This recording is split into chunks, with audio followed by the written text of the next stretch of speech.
Você não sabe mais o que fazer diante de tantos problemas da vida, não é? Agora, o que fazer para sair dessa situação? O mais garantido é aprender com os erros e acertos de homens e mulheres que viveram muito antes de nós. A Bíblia registra os eventos do passado justamente para nos ensinar sobre o presente. Então, por apenas R$ 59,90 por mês, você pode acessar a Bíblia Comentada com Rodrigo Silva, onde eu estudo a Bíblia semanalmente com quase 7.000 alunos. E, de quebra, você ajuda na construção do Museu de Arqueologia Bíblica do UNASP. Então, quer saber mais? Acesse o link. Eu aguardo você. Esse mundo... O mundo jaz no mar. Porque ele ainda... O que quer dizer isso? Significa que... Porque é o seguinte, nós temos uma questão jurídica na teologia bíblica da salvação. É isso que eu acho legal explicar, né? Porque por mais que Deus é Deus e criou tudo, existem regras, né? E ele não duela com o caráter dele.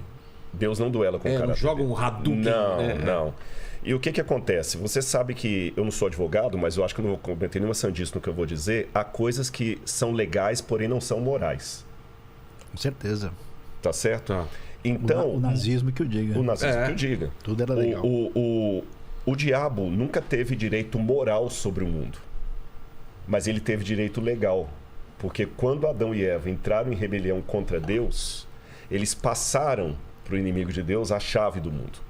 E só havia... Estou usando linguagem figurada, claro, né? Claro. E só havia uma forma de o mundo voltar se o sangue fosse derramado. Deus não podia simplesmente falar, acabou, revoguei, volta a ser o que era. Exatamente. Se foi quebrado o pacto, foi quebrado o pacto. Foi quebrado e tinha que ser restabelecido. E o sangue tinha que ser derramado. E Deus falou... Os sacrifícios não resolviam isso? Não. Os sacrifícios de animais? Não, e nem de jeito nenhum. Não, né? De jeito nenhum. Aquele sacrifício de animais era apenas um símbolo. A gente pode até depois entrar na questão da Páscoa, que estamos perto aí. Vamos falar. Apenas um símbolo que o livro de Hebreus vai trabalhar muito bem e falar o seguinte, daquele sacrifício infinitamente superior. Você está entendendo? Tremendamente superior. Então é o seguinte, só tinha dois jeitos de resolver, não. Ou Deus matava a humanidade e nós adquiríamos a consequência do mal, porque Deus falou que no dia que comeres vocês vão morrer, ou alguém morresse no nosso lugar. Vocês acham que isso passou pela mente de Deus, de simplesmente abandonar a raça humana ou destruí-la em algum momento? Eu creio que não. Não, por causa da alteridade do amor divino, né? Por a essência, a expressão de 1 João, Deus é amor, né? Então, a surpresa é que o nosso erro, a nossa culpa, Deus resolve interferir no processo, pagando a minha culpa, Exatamente. A sua culpa, do Rodrigo e de todo aquele que... E por isso que, assim, esse lance de religião, como é entendida popularmente, é uma coisa meio esquisita, porque na Bíblia você tem um grande presente de Deus que é dado por uma atitude de amor incondicional e profundo, né? É isso que nós chamamos de graça. E se me permite, eu dou até um exemplo do sim do ainda não, dentro disso que o Sayão falou. Jesus morreu, pelo menos pela cronologia que eu admito, no ano 31 da nossa era. Alguns colocam 33 ou 30, eu coloco 31. Tá. Só que no Apocalipse fala o cordeiro que foi morto desde a fundação do mundo. Como assim?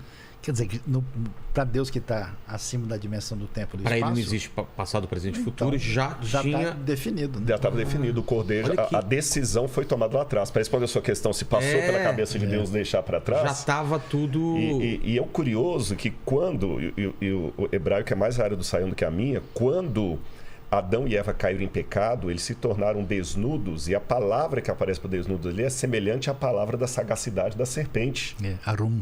Arum e Arur. Que é exatamente. Seria o quê? O despido não era só fisicamente, não era sem roupas, era o quê?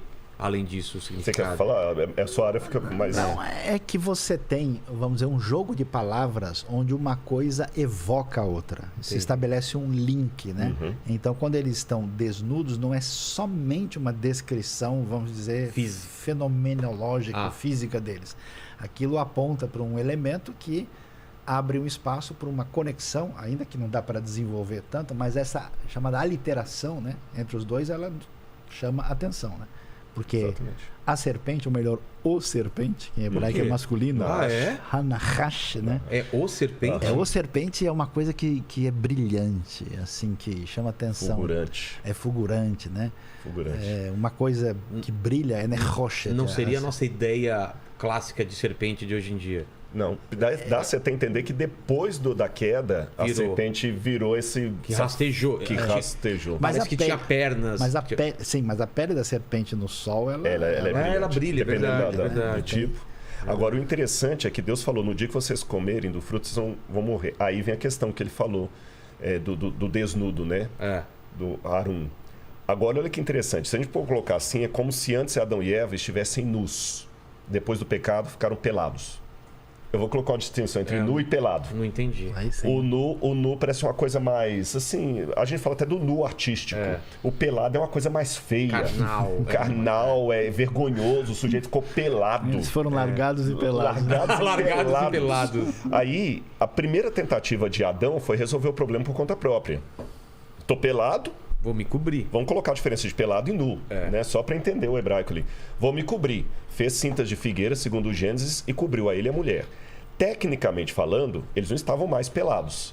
Só que quando Deus aparece no jardim pela viração do dia e pergunta de onde estás, ele falou, eu me escondi porque eu estava nu. Mas tecnicamente ele não estava nu. Aí a Bíblia fala que Deus fez para eles cintas de pele de animal e os cobriu.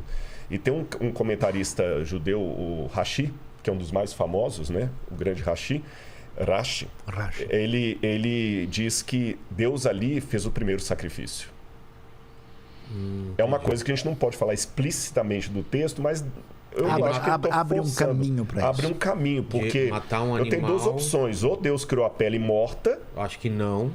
Ou Deus fez o primeiro sacrifício ali. Cara, que bonito o primeiro isso. cordeiro. Essa ideia eu não tinha pensado. E esse assunto vai ser desenvolvido depois do Novo Testamento, que nós precisamos de nos cobrir da justiça de Cristo. Entendi. Simbolizada naquilo ali. Se cobrir com a pele de animal versus a folha de figueira. Qual é a diferença? A figueira é a atitude humana, legalista, de tentar resolver a coisa tapar o sol com a peneira. Exatamente. Independência e autonomia. E a outra não, a outra é aceitar a justiça e o cordeiro. Porque assim, na hora do pecado, né? O que acontece? Era pro Adão para... Peraí, deu ruim, né? Ou que eu fui no papo da serpente. Eu dou serpente, eu e a mulher e tal. E não deu o que ela falou. Então vamos voltar atrás. Mas o que acontece? A autonomia humana, esse distanciamento, né? Não só é marcado por essa atitude, como também uma tentativa de resolver a coisa, né, sem voltar para buscar Deus. É como uma criança que comeu chocolate escondido, entendeu? Ele tá com a boca suja, mas não sei de nada. Não fui eu. Não tem nada a ver. Aí tem um cara que é um pensador assim de muita expressão, dinamarquês, que marcou a história, chamado Søren Kierkegaard.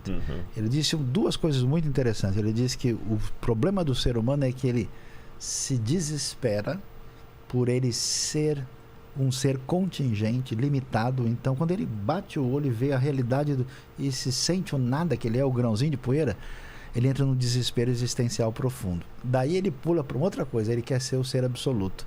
Então, no fundo... Ele vai do desespero / medo para uma arrogância. Exatamente. Esse é o drama da... Porque é isso. O que a galera faz hoje em dia, em grande parte? É uma reedição disso.